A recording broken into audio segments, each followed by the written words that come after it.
Some of the figures that you're quoting caught me absolutely by surprise. I've not seen these before, and I don't think anyone brought them to the attention of the floor when this bill was being debated by legislators. Is it a willful ignorance of these figures?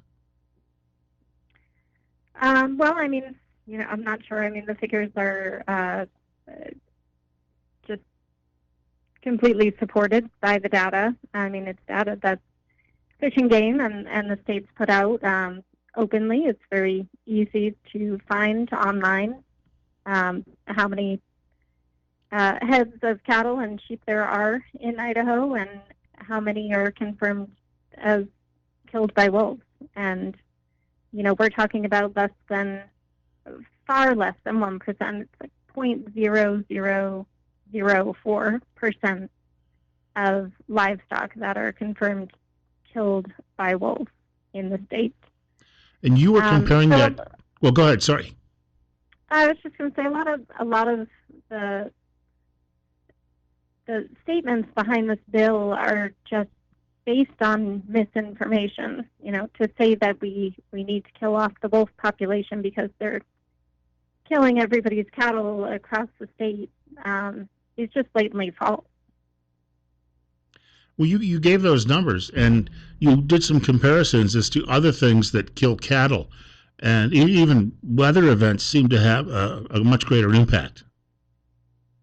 Yeah, that's right. I mean, weather is, I think, the primary cause of death. Mountain lions, black bears, other coyotes, other predators play a large role. And also, I mean,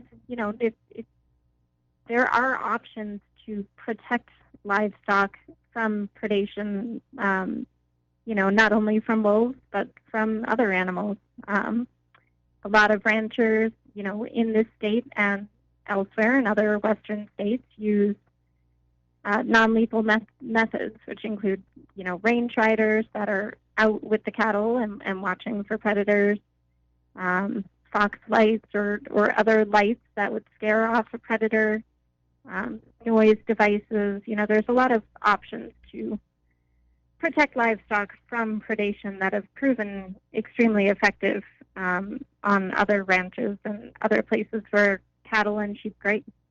I happened to be reading a piece in the Missoulian out of Montana the other day, and the writer she was saying that, at least what I gathered from what she was writing, that actually eliminating these wolves could, in the long run, have an effect that would be worse than keeping them. In other words, their elimination would, in the long run, harm the overall ecosystem and also perhaps even harm ranching and farming.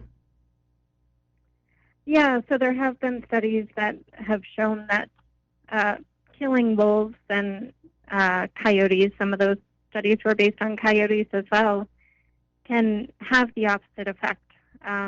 So, when you randomly kill wolves, it disrupts pack structure.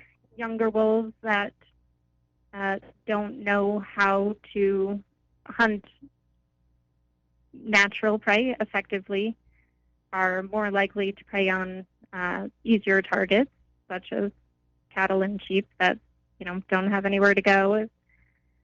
And realistically, I mean, wolves that hunt elk or deer or other prey, they're working as a pack. So when you eliminate wolves from the pack, and now you've got 2 or 3 wolves, or even a solitary wolf that's trying to survive, is going to take the easier prey because they don't have the pack to help them, prey upon more natural prey, such as elk and moose and deer and other animals that might be, a little harder to hunt as a solo animal. I opened my telephones up on my talk show a few weeks ago to this subject, and had a lot of people point out that the wolves that are currently these packs that are growing in Idaho, that they were imported from Canada. They're not the original species, and there's a lot of arguments made. I don't know if that's considered deflection, or if there's a legitimate argument that perhaps that since they're not native, that maybe they're more invasive. What do you think of that argument when you hear that from people?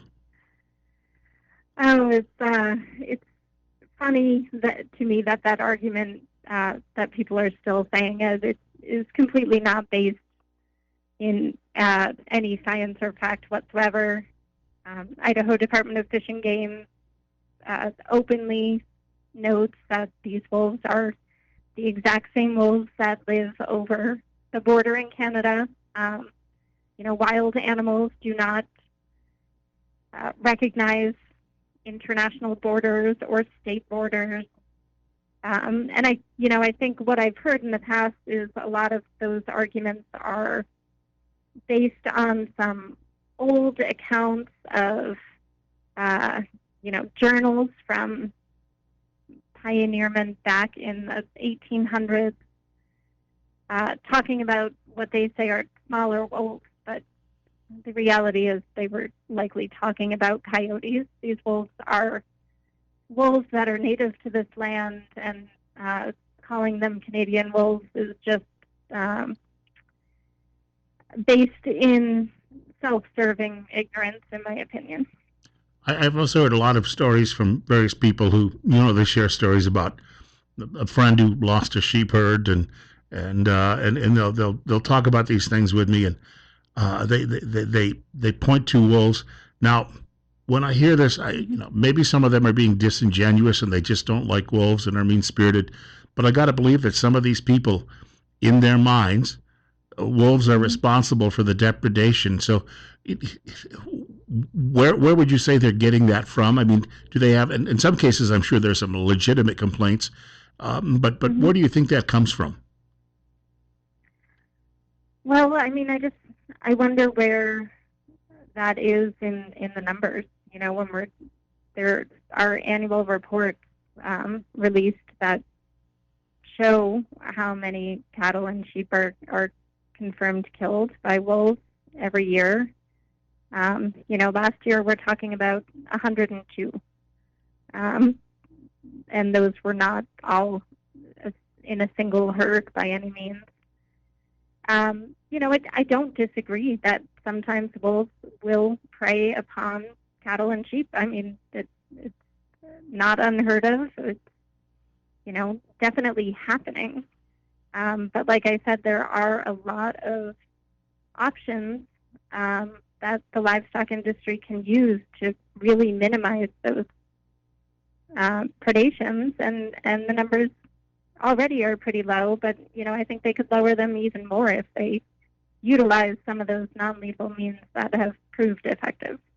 I have been reading this week that there may be some litigation coming, and from more than one not-for-profit, and I'm not surprised by that, but I wonder because the story in the Missoula's, that writer was saying that she said that there was a legislation that was changed when there was a rider to an emergency spending bill, and I believe U.S. Representative Mike Simpson and Senator John Tester, one from Idaho, one from Montana, were the sponsors of those riders in each house in Congress.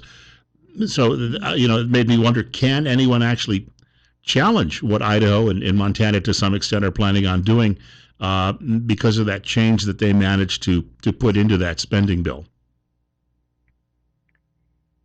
Well, I don't think there would be any litigation directly challenging that spending bill. That's already been done.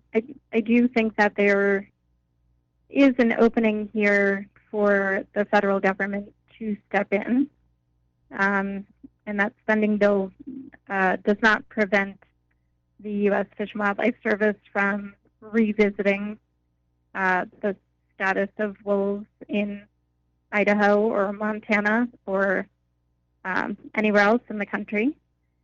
And so if we're looking at, state changes that are really aimed at nearly eradicating the wolf population, I do think there is an opening for Fish and Wildlife Service to step in. I don't know if that would be litigation necessarily, but I think, there might be some asks for the Fish and Wildlife Service to take a closer look at what is happening in these states and whether the states are competent to manage the wolf population. Well, of course, this would be no surprise to you that in some parts of the Northwest, at least in the Intermountain areas and others, that the Biden administration is not terribly popular. On the other hand, I do realize that with Mr. Biden in charge of federal agencies and the like, and a lot of these agencies now responding to him, that the odds of Fish and Wildlife stepping in probably are better than they would have been under the previous administration. Yeah, I don't know what the odds are. I would say obviously there's no question that they're better, considering the Trump administration removed all wolves in the lower 48 from the Endangered Species Act. So yeah, I mean, I think it's unquestionable that the odds are better. But we're not even just talking about the federal government. As I said, I do think that they should be taking a closer look at this and potentially stepping in. But there's also state agencies that are. The Idaho Department of Fish and Game Commission came out against Senate Bill 1211 because it usurps their authority.